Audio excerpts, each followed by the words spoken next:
Welkom bij het Klompenpad in Emst. Een betoverende route van iets meer dan 10 kilometer met start en finish bij dorpshuis De Heesebrink. Vanaf het informatiebord volgen we de paarse markeringsbordjes het landelijk buitengebied in. Vergeet niet omhoog te kijken, want tussen de graanhalmen fladdert de blauwborst en ook de veldleeuweriken laten zich horen. Bij de forellenkwekerij Het Smallert zien we watervogels en soms zelfs een ijsvogel.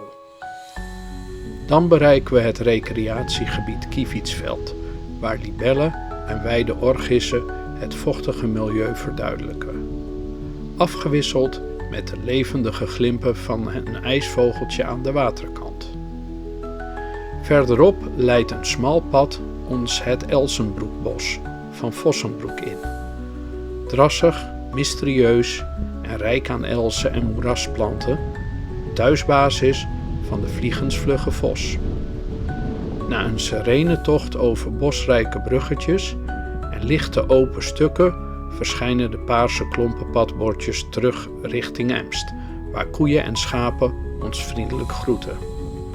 De wandeling eindigt weer bij dorpshuis De Heesebrink. Vol met indrukken van een rijke mix van agrarisch landschap en natte natuur sluiten we af.